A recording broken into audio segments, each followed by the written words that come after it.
Hi అండి, నేను మీ మాధవిని. ఈరోజు నేను మీకు టమాటా పచ్చి కొబ్బరి కలిపి పచ్చడి చేసి చూపిస్తాను. ఈ పచ్చడి ఒక్కసారి నేను చెప్పినట్లు చేసి చూడండి. కమ్మగా కడుపు నిండా తినేస్తారు పచ్చడితోనే. అన్నం మొత్తం అంత బాగుంటుంది. అలాగే ఇది టిఫిన్స్లోకి కూడా బాగుంటుందండి. ఏ టిఫిన్స్లో తిన్నా కానీ చాలా రుచిగా ఉంటుంది. చేసుకోవడం కూడా చాలా తేలిక. ఎలా చేయాలో చూడండి. ఈ పచ్చడి కోసం 1/2 కప్పు పచ్చి కొబ్బరి ముక్కలు తీసుకోండి. అంటే ఒక కొబ్బరికాయలో నుంచి హాఫ్ తీసుకున్నానండి. 1/2 కొబ్బరి చిప్ప తీసుకొని కొబ్బరిని ఈ విధంగా ముక్కలుగా కట్ చేసి పెట్టుకున్నాను.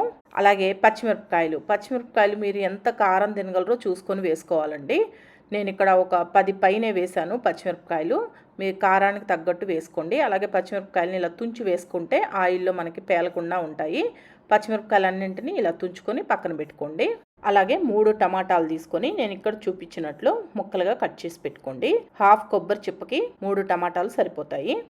ఇప్పుడు ప్యాన్ వేడి చేసుకొని దీంట్లో 1 టేబుల్ స్పూన్ దాకా ఆయిల్ వేయండి. ఈ ఆయిల్ కొద్దిగా కాగిన తర్వాత 1 టేబుల్ స్పూన్ ధనియాలు వేసుకోండి. 1/2 టీ స్పూన్ జీలకర్ర, 1/2 టీ స్పూన్ మెంతులు, 1/2 టీ స్పూన్ దాకా ఆవాలు కూడా వేసేసి దీంట్లోనే 4 ఎండుమిరపకాయలు కూడా వేసుకొని ఫ్లేమ్ని లో ఫ్లేమ్లో పెట్టి వేయించుకోండి. పచ్చిమిర్చితో పాటు ఒక 4 ఎండుమిరపకాయలు కూడా వేసుకుంటే బాగుంటుందండి. ఒకవేళ మీకు ఎండుమిరపకాయలు వద్దు అనుకుంటే స్కిప్ చేసేసి ఉట్టి పచ్చిమిరపకాయలతోనే పచ్చడి చేసుకోవచ్చు.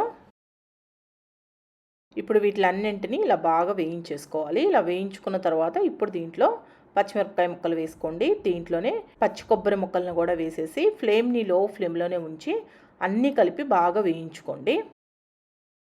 ఇప్పుడు చూడండి, పచ్చిమిరపకాయలు బాగా వేగాయి కదా. ఇలా పచ్చిమిర్చి వేగాయి అనుకున్న తర్వాత వీటిలన్నింటినీ తీసేసి ఏదైనా ప్లేట్లో వేసుకొని వీటిని చల్లారనివ్వండి. చల్లారిన తర్వాత మిక్సీ జార్లోకి తీసుకుందాం.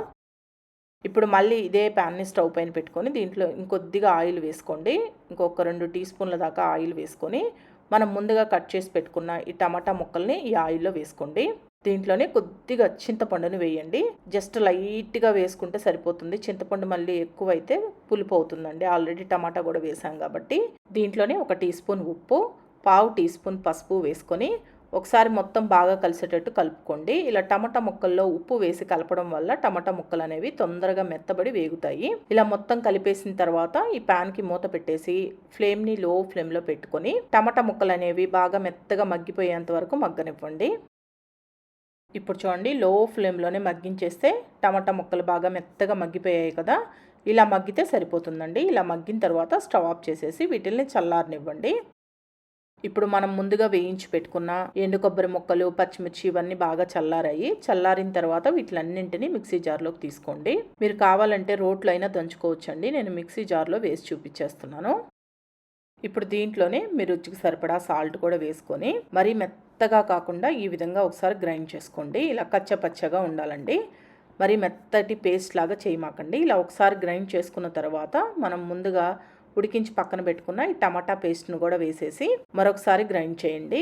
మరి ఎక్కువ మెత్తటి పేస్ట్ లాగా చేయొద్దు. అలా చేసుకుంటే టేస్ట్ బాగుండదు. మనం పచ్చడిని రోట్లో దంచుకుంటే ఎలా అయితే ఉంటుందో ఆ విధంగా గ్రైండ్ చేసుకోవాలి. ఇప్పుడు చూడండి, ఈ విధంగా గ్రైండ్ చేసుకుంటే సరిపోతుంది. నీళ్ళు అస్సలు పోయొద్దండి. నీళ్లు పోస్తే పచ్చడి టేస్ట్ బాగుండదు. ఇలాగే గ్రైండ్ చేసుకొని పచ్చడి మొత్తాన్ని ఒక బౌల్లోకి తీసి పెట్టుకోండి. దీనికి పోపు పెట్టుకుందాం. పోపు కోసం బాండిల్ని వేడి చేసి బాండిల్లో 1 టేబుల్ స్పూన్ దాకా ఆయిల్ వేసుకొని ఈ ఆయిల్ కాస్త కాగిన తర్వాత దీంట్లో పోపు దినుసులు వేసుకోండి. ఆవాలు, జీలకర్ర, శనగపప్పు, మినపప్పు అన్నీ కలిపి 1 టేబుల్ స్పూన్ దాకా వేసాను. ఆవాలు చిటపట్లాడిన దాకా వేయించుకోవాలి. ఈ పోపు దినుసులు వేగేటప్పుడు దీంట్లో 1 చిటికెడు ఇంగువ వేసుకోండి. ఇంగువ ఫ్లేవర్ బాగుంటుంది పచ్చడికి. వద్దు అనుకుంటే మీరు స్కిప్ చేసేయచ్చు. దీంట్లోనే ఒక 6-7 వెల్లుల్లి రెమ్మల్ని కూడా కచ్చపచ్చగా దంచి వేయండి. అలాగే 3 ఎండుమిరపకాయలను కూడా తుంచి వేసుకొని వీటిలన్నింటినీ బాగా వేయించుకోండి. ఇవి కాస్త వేగిన తర్వాత లాస్ట్గా కరివేపాకు వేసి వేయించేసి ఈ పోపు మొత్తాన్ని పచ్చడిలో వేసుకొని కలుపుకోండి. ఇలా ఈ పోపు మొత్తం పచ్చడిలో బాగా కలిసిపోయేటట్టు కలిపేసుకున్న తర్వాత వేడిగా అన్నం పెట్టుకొని పచ్చడి కొద్దిగా వేసుకొని నెయ్యి వేసుకొని తినండి. కమ్మగా అన్నం మొత్తం పచ్చడితోనే తింటారు. అంత బాగుంటుందండి. ఇది అన్నంలోకే కాకుండా టిఫిన్స్లోకి కూడా తినొచ్చు. చాలా రుచిగా ఉంటుంది. ట్రై చేసి చూడండి. మరి ఈ వీడియో మీకు నచ్చింది అనుకుంటున్నాను. నచ్చితే మనాషఫ్ ఛానల్ని సబ్స్క్రైబ్ చేసుకోండి. లైక్ చేయండి, షేర్ చేయండి, కామెంట్ చేయండి.